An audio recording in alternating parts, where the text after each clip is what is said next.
not about Fulani destroying crops. It's not about banditry. It's about who will control the resources, who will control the security of Kwara State.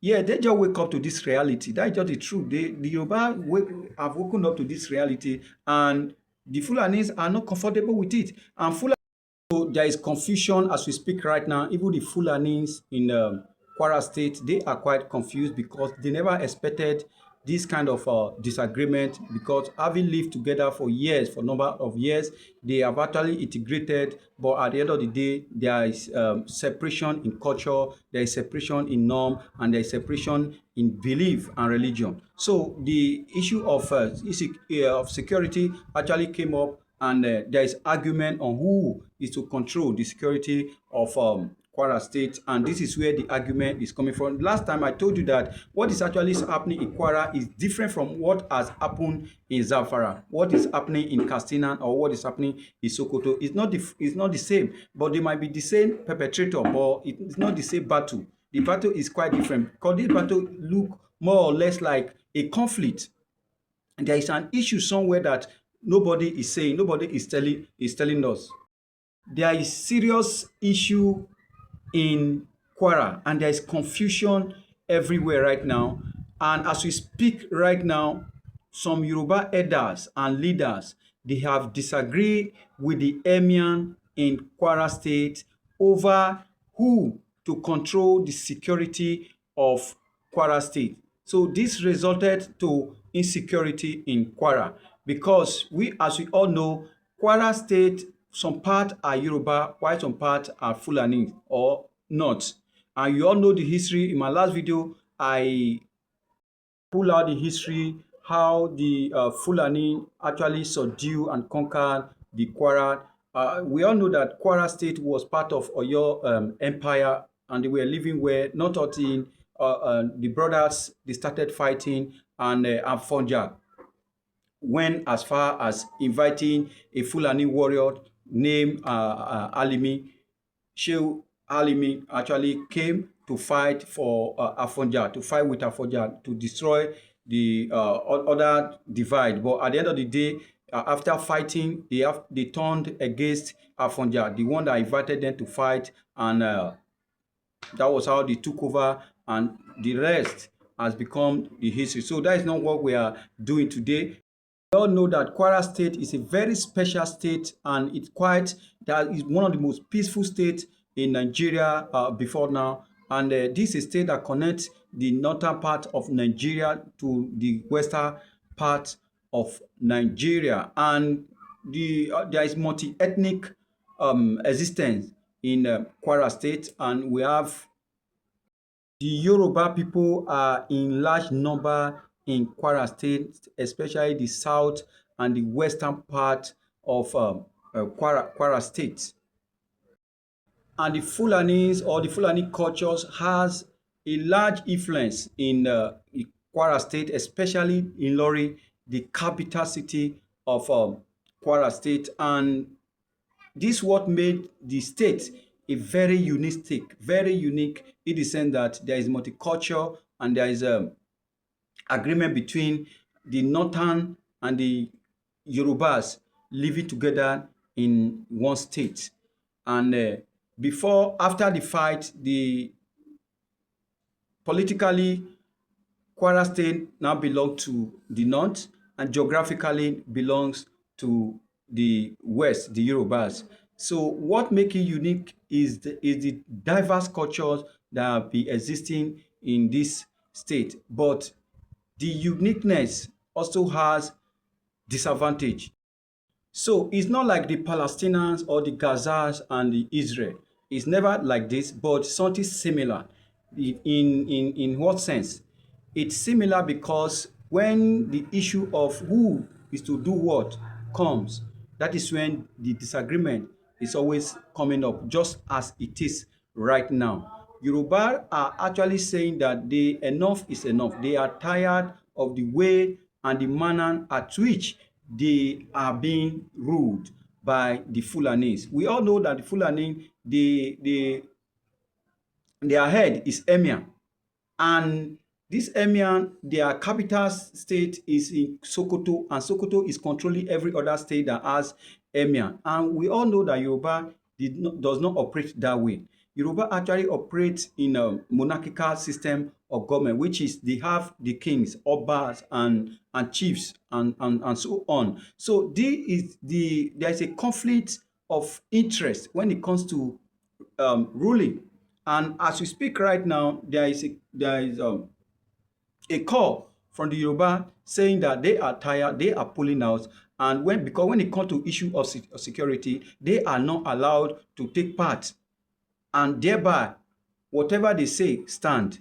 And when the crops in the farms are destroyed, they don't have any mouth, they don't have any say about it. Why? Because this security architecture of Kwara State is being controlled by the Fulanis. And as we all know, they have Emir, and Emirs are not the ones, or they are not politically elected. Now, the Emir of Kwara and the governorship of Kwara is different. It's different leaders in different capacity, because the governor is politically elected while the Fulanis are traditionally, chosen or religiously chosen. Let me put it in that way. But at the end of the day, there is a secret agreement that the Yorubas, part of the Kwara state, will be ruling Kwara, while the Fulanis take over the emirship of Kwara state. That is why you hear people like Bukola Saraki, the Bukola Saraki one, Saraki two, and this present Abdulrazak, this present governor of Kwara State, they are all Yorubas. But the issue is, where a state where you have an elected governor who is the chief security officer of a state, he should be the one superseding or overseeing the security activities of a state.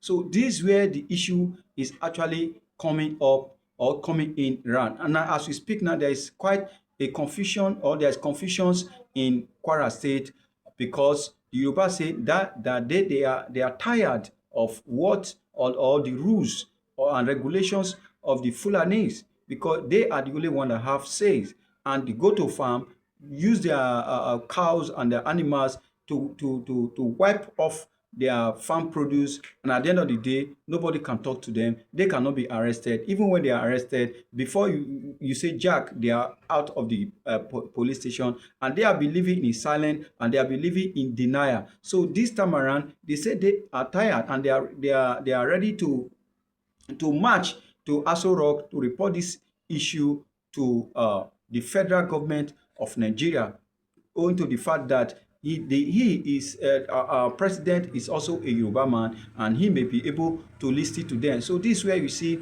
the issue is actually coming up. So this is different from banditry and terrorism, though they came just the same way terrorists attacked the northern part of the country, and they have been hitting them. And even in Kaduna, you remember in Kaduna, Southern Kaduna, there have been hits of Boko Haram or terrorists fight killing people over there, try to take over the territory, because they are not succumbing to their rules or to their instructions.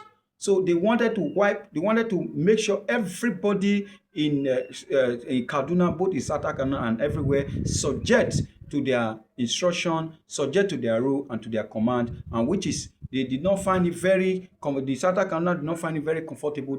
That's why you see here that attack here, attack there, and the same thing happened in Kwara, and over 3 months now they have been on it, and now it has actually escalated. Thank God for Sunday Igboho that told us that he was actually headed towards the peacemaking mission in Kwara, or in Yoruba land, I mean to say. And don't forget, but Igboho case is a case of someone being wanted by the federal government or by the government, and at the end of the day, the solution that the federal government need to cure a particular ailment is in his hand. So first of all, he is saying that the government should remove that embargo from him being wanted. that they should declare, because in government head, in government mind, Sunday Igboho is wanted. It's a wanted, element. And Sunday Igboho is telling the federal government that that should be removed, and he should be given some security agents and some federal government help so that he can go out and flush out all the Fulanis in Yoruba land bush and every other part of Yoruba, that they are actually tired of the way the Fulanis, he was recanting, the fight that was put up between the Fulanis and the Yoruba in time past, that he will always defeat Yoruba, defeat Fulanis any day, anytime. That Fulani know what he is made of. Fulani know what he carry, that they cannot dare to fight against him. So if Showore will be, I mean to say, Sunday Igboho will be the solution to the menace facing the people of Kwara. He should be empowered. He should be empowered, because people are already saying that they don't want violence, they don't want this. At times you need attack to solve a problem. You need problem to solve. You need a violence to solve the issue of violence, because they are not ready for negotiation. They say they want to control all the security architecture in Kwara State. And the other side say, no, it is not possible. They have to be involved in this because they are coexisting. So they should do things together. So this is the issue you see they have in Gaza and Palestine and Israel.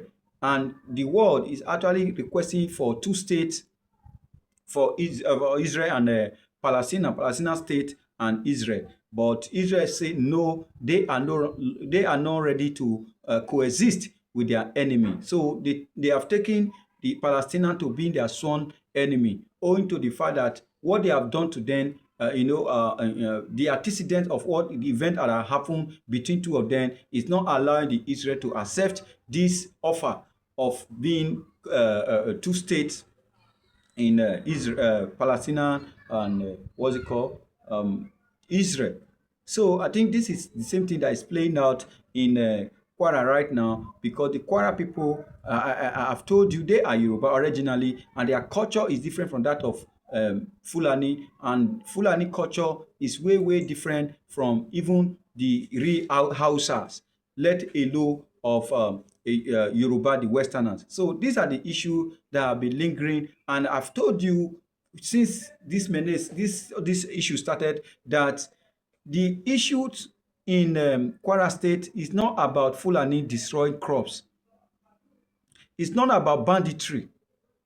It's about who will control the resources, who will control the security of Kwara State. Yeah, they just wake up to this reality. That's just the truth. The Yoruba have woken up to this reality, and the Fulanis are not comfortable with it. And Fulani, they hardly negotiate.